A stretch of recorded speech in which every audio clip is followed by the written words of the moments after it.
Welcome to an this video. जी हाँ नाजरीन, आपके लिए लाए हैं ख़ास ब्रेकिंग न्यूज़। उम्मीद करता हूँ कि ये वीडियो आपको पसंद आने वाली है।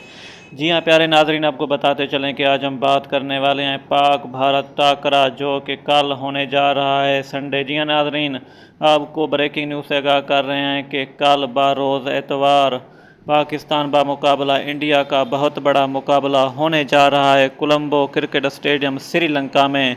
मौसम भी काफ़ी बेहतर हो चुका है और शायकीन के लिए ये एक बहुत बड़ी खुशखबरी है। जी हाँ प्यारे नाज़रीन, आपको बहुत ही ब्रेकिंग न्यूज़ से आगाह कर रहा हूँ कि पाकिस्तान मुकाबला भारत का बहुत बड़ा टाकरा चौथा मैच शुरू होगा कोलंबो क्रिकेट स्टेडियम में।